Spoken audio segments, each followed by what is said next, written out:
Don't watch me, watch Nolazine TV. It's the best video ever and subscribe to it. What's up? It's Smitty Spread Love and you are now watching Nolazine TV. Okay. Yeah.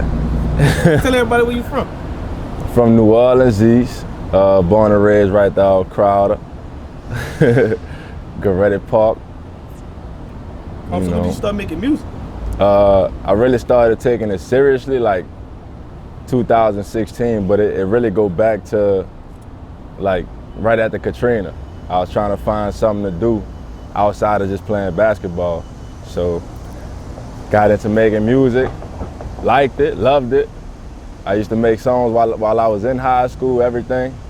It just, I really felt like it was my purpose as I got to, you know, my older years, not hooping and stuff like that no more. So that's what I decided to dive into, and because I love it, I'm gonna do it regardless. You know, being from New Orleans, we got that creativeness in us. Okay. So growing up, who influenced you for to start making music? Obvious one for us is Wayne. I like, like Currency too, especially because he's from the East. But J. Cole, my favorite. Kendrick Lamar. I like some, a great amount of Jay-Z, those type of artists. But I like fun stuff too. What's fun? Yeah, I know. I'm saying fun like. Yeah, somebody might ask what you talking about. No, man. So, I mean, stuff like Chance the Rapper. It's a different vibe, like a more happy type of. I like versatility in the music. That's basically what I'm trying to say. Okay. So what's the average on a day like for you? Average day, nowadays it's might hop on the computer, do a little bit of work, and then just other than that, plotting on how I'm gonna handle my music and marketing and promo. Average day for me is just doing regular stuff, going to the grocery store, studio. Going to get food, but everywhere I go, I keep my stickers with me. Stickers, huh? I call it the love token. So, got it on your chest. Yeah, God is love, and then everybody I run into. But I can lie, we kind of messed me up when he handed me a heart. Like, yeah, this nigga got going on, handed me a heart. Yeah, man, nah, it's all love, man. I love you like a brother. You dig? Man, I ain't never had me a heart. I like, should I take this shit? Yeah, nah. I got into certain situations where I'd be out and I see a dude with his girl, I give her a heart. I really give both of them a heart, but some like, dudes, man, you trying to have they'd be like, nah, son. Like, nah, son, she already got hers.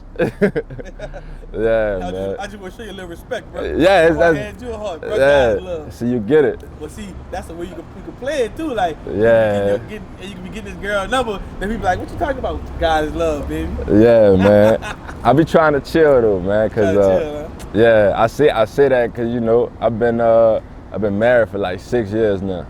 I rock the rubber band ring. That's the main question then. You could still ask though. I about to ask, if you could date any female, who would it be and why? Oh. I don't get you in trouble though. Yeah. He said, oh. That would, yeah, that get me. Yeah, that guy. Hey, that boy behind the interview from Like, don't watch this one. Every other one. So tell your fans something about you that you don't show on your social media. Dang. I know I got some good questions now in this eye. Yeah, I'm trying to think, man.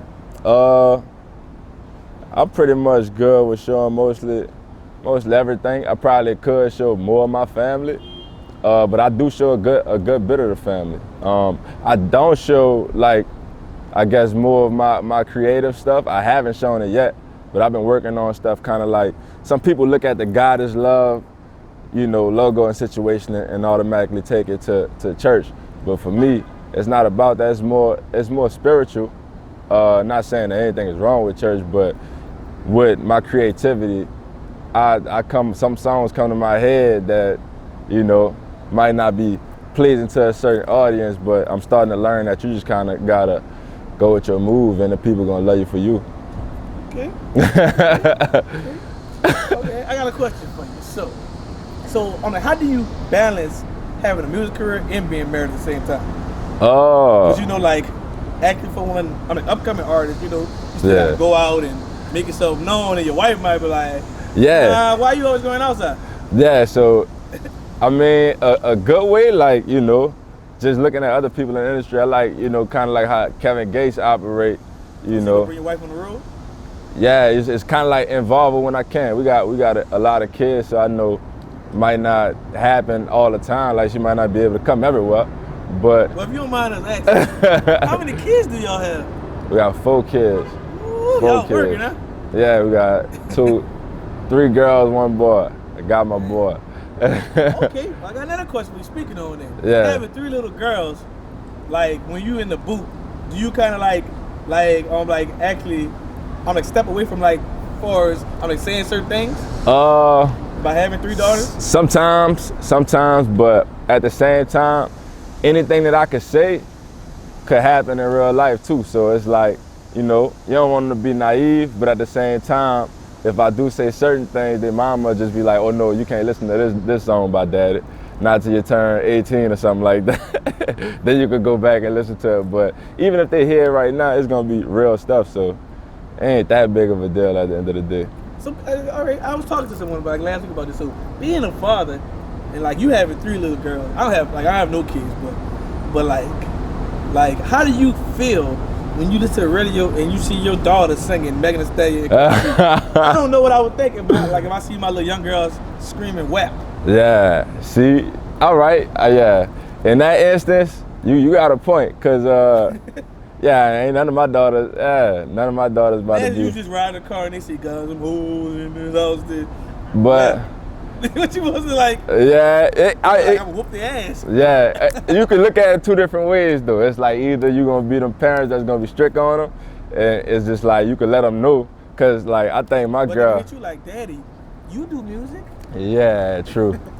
But I don't go to that level. I haven't gotten to that level yet, but I don't know. Maybe the age of my kids dictate, where I want to go with the music sometimes. But at the same time, if something come to me, inspire me at the moment, I'm gonna go with my move.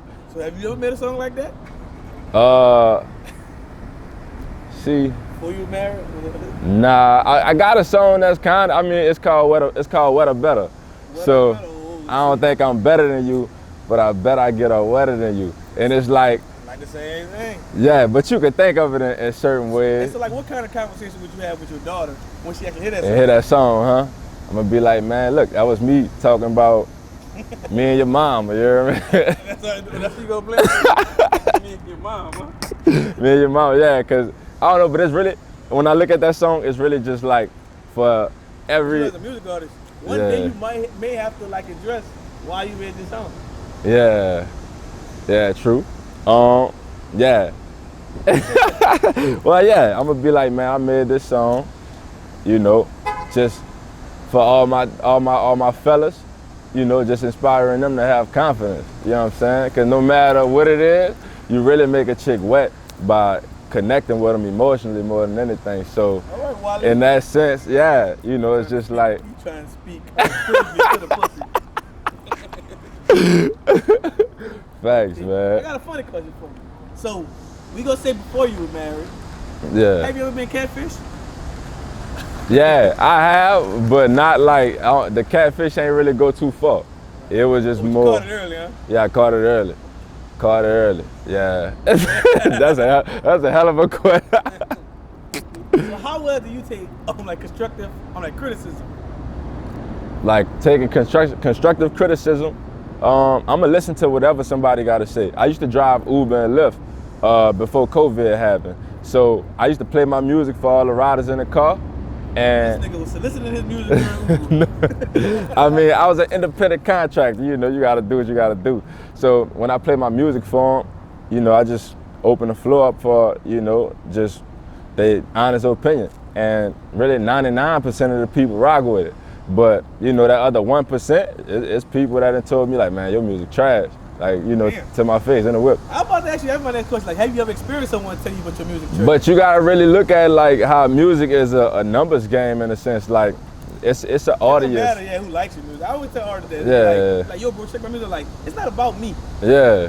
Like, you want, like, it was, like, you should care, like, what, I mean, the mass Yeah, into, you know? the masses. So that all come down to marketing, and really, it's like I've been figuring out lately. It's like if you got a label, you got a push an investor behind you.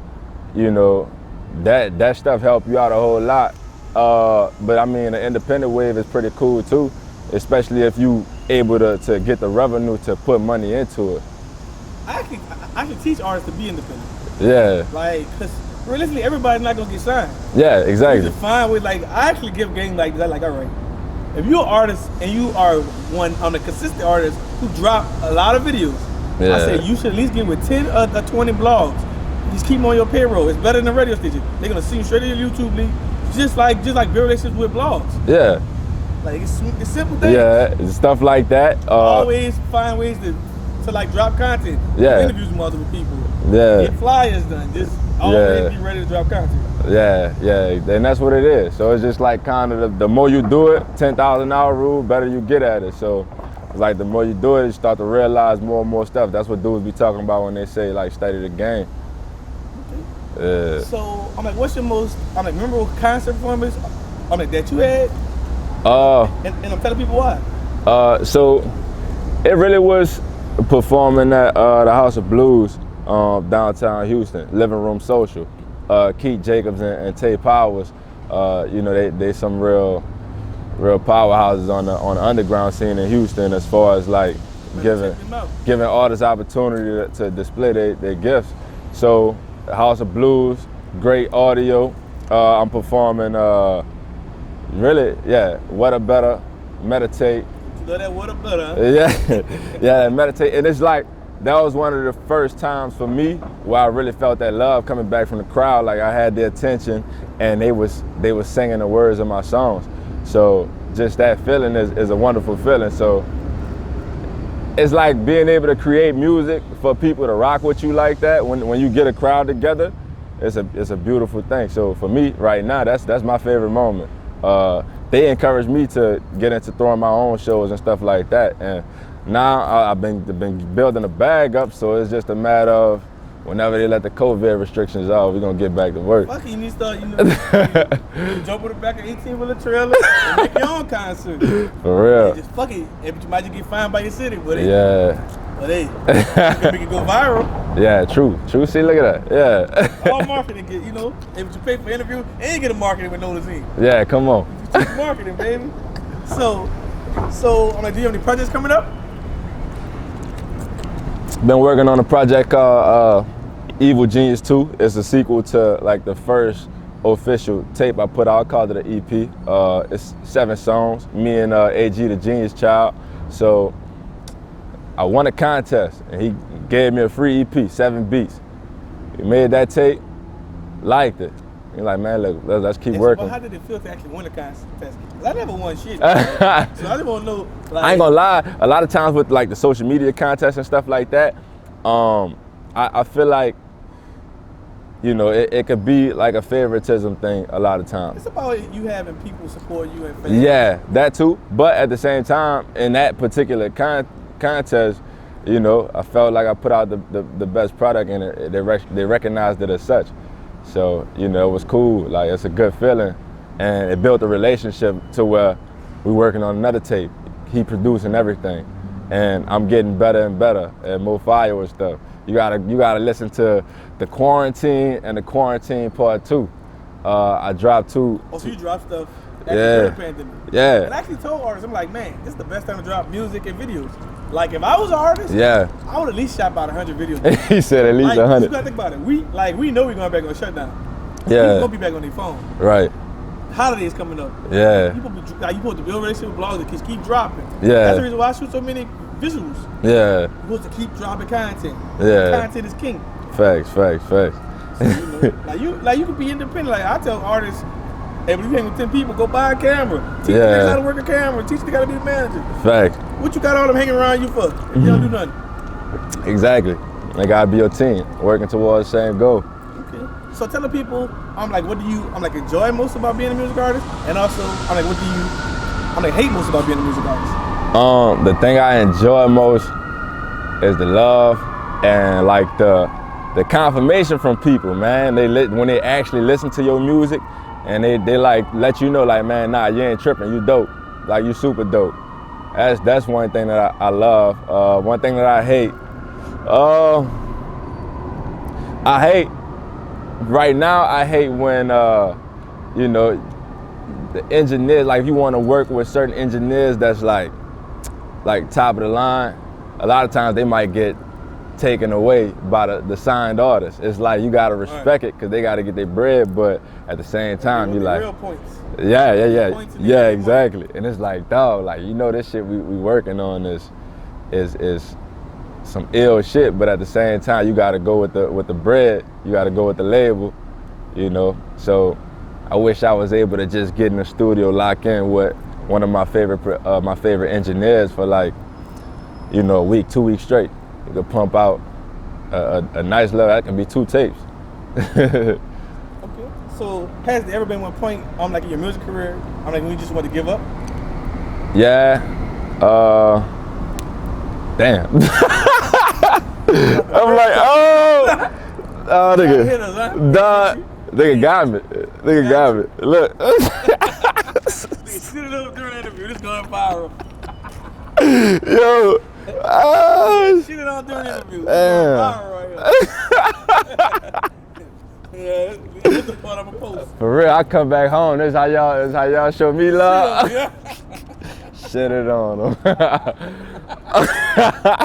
Dog, what the question was?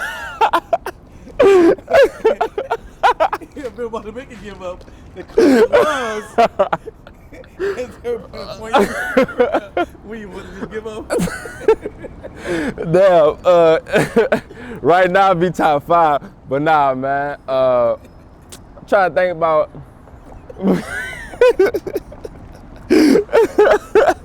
He said we gonna do the interview right here. He said it's gonna look hood. He said. Nah, man. Birdman had to fly through for you. Birds flying high. Shit, dog. So, trying to think. It really wasn't too many moments where I wanted to really give up. I think. Oh, you know what? Driving Uber and Lyft. When I was driving, and I realized how, like, the amount of bread that you got to put into it, even if you're an independent artist. So I wasn't really making, you know, I was making minimum wage probably doing Uber and Lyft. So that was something that was discouraging because I felt like at some point you're gonna have to have the money to put into your marketing plan, this, that, and the third, or find investors. And you know, I'm kind of iffy on the investors thing right now because. And me too. I don't take investors. Yeah. I read the whole 100%. Yeah, exactly. So it's like for me. Out of work and get to what you want. And find that audience. Yeah. Oh, you know, I tell artists to create like a website. Yeah. And like sell merch and like put a button for like donations. I do that, but I need to market it more.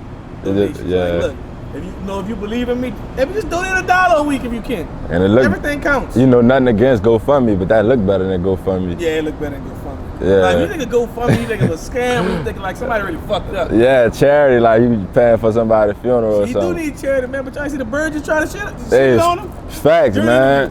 I need a whole another hoodie. God is love, but God gave him a sign.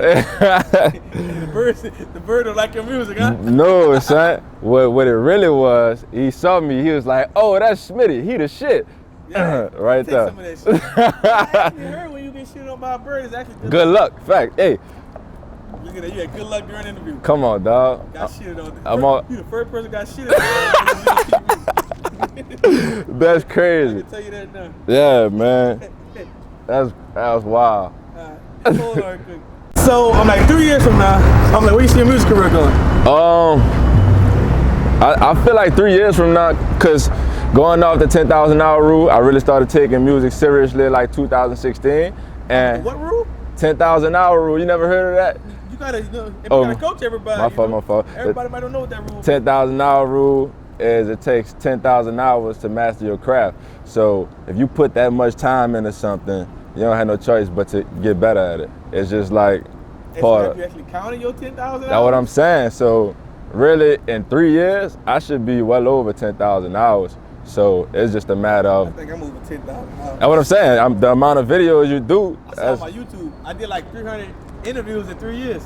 Yeah, because you got to think about the time it take to edit and the whole nine. So yeah, dog. Y'all got editors because you know bird shit on y'all gonna leave it raw. Yeah, I mean, but yeah, you can show the people it's real, it's love. It's real. Damn, the bird that came through in the video. Let me see. Oh shit. But man, what you said? And so describe your music. I'm like using one word. All right, multiversal. You dig? That's like, you know, when we found out as a human race that is more than one universe. It's like when you talk about God is love, you talk about oneness. You talk about really the multiverse. At this point, it's like God is everything working together at the same time. So tell the people, I'm like, basically, I'm like, if you wasn't doing music, I'm like, tell them, I'm like, well, tell them, I'm like, what do you think you'll be doing then? If I wasn't making music. Wasn't making music. Oh. Obviously, you'll be married and a father. Yeah. Dang. I'm trying to think. I could have chased the basketball dream. But yeah, I don't know, cause I would want to do something like that I feel like I love and that's my passion. So I could, you know, go hard with the basketball, or I mean, I don't know. I don't see myself like as a person to just settle as like what a regular job in a sense, but say real estate. But I still won't do that right now anyway. So, basketball, that had to be it. I go overseas and live overseas to chase that dream, bring the family if I had to. So, also being from New Orleans, moving to Houston, do you think it's actually easier to actually put your music out in Houston? I would say, yeah, but I mean at the same time I gotta tread lightly with that because I haven't really been like present on the New Orleans scene, like for real, because I've really been in Houston. So the people around me, I'm going out and performing. They know who I am. I know a lot of people in New Orleans. And so do you get, so far as support wise, do you get more support in Houston than New Orleans? Yeah, most definitely. Most of the support. But at the same time, I can see a lot of more people in Houston support me. And there's a lot of people from New Orleans that live in Houston too. New Orleans really don't support you until you make it. Yeah. Or until they see the, you know, maybe the rest of the world fucking with you. Yeah, true. So that's, I mean, and I feel like that's on the artist, as on the artist to really make yourself. You go platinum in Texas. Yeah. You just work in Texas. Yeah, that too. But I was about to say Houston got way more people. All right. So that's another thing. New Orleans really small city. Yeah, but I feel like a lot of my people moved from New Orleans. A lot of people we grew up with, they left. You know, so yeah, that's a whole nother thing with the city. Also, do you have any projects coming up? Yeah, I got really Evil Genius 2. I got I might do another quarantine project because we about to go back in, but I don't know yet. Evil Genius 2. I got Strictly for the Clouds. So that's like more of like a smoking tape. You have any features on them? Yeah, I got a bunch of features. I got let's see, Jax Johanna, artist I met in Houston. He's from Cali. Who else? I got this young lady by the name of 8, EI, the number 8 HT. Met her on the scene out in Houston. She dope. Everybody really dope. I'm trying to think. Magic 713. I do a decent amount of collaborations, dog. So that's another thing. I feel like I need to do like a collab tape with all of the artists that I know in New Orleans. Yeah, cause like, you know, the city's small. I feel like for the most part we all know each other. 5 artists in New Orleans that you actually you know, like listen to, rock with. Yeah. Alright, you could say DH, AK, Everybody around each other. Pot Sky. AK live in Houston, right? He was in Houston. He moved back. He moved back. Houston, Who else? That dude Cash. I work with Cash. That's what I'm saying. Yeah, see, Cash dope, but that's what I'm saying. I know a lot of the artists. Man, Daniel Heartless. I don't know why I waited so long, but me and Heartless got me and Harless got something I'm together. sure they got the heart on you. Yeah, exactly. You gotta break it up. But yeah, me and Harless got something. Me, Harless, and it's another artist by the name of Kyle Montreal. Yeah, man. You know the Montreal. I don't know if you know the Montreal families. John Boy. I know John Boy. Yeah, Neos. man. Yeah, John Boy cousin, man. That's what I'm saying. Like, it's a lot of artists in New Orleans, and the city small. It's like I know a decent amount of artists. Lolly, yeah, the list goes on. But it's a lot of artists that I want to work with, but I haven't tapped into that yet. Last but not least, tell everybody, what they find you on social media and the other music platforms. Okay, so you can find me on Twitter, Instagram, Facebook too. Smitty Spread Love, SMITTY, Spread Love. I'm on everything, Tidal, Spotify, Apple Music, YouTube, the whole nine. Everything is Smitty Spread Love. You heard me? Like on, you see, I don't know. With a bird,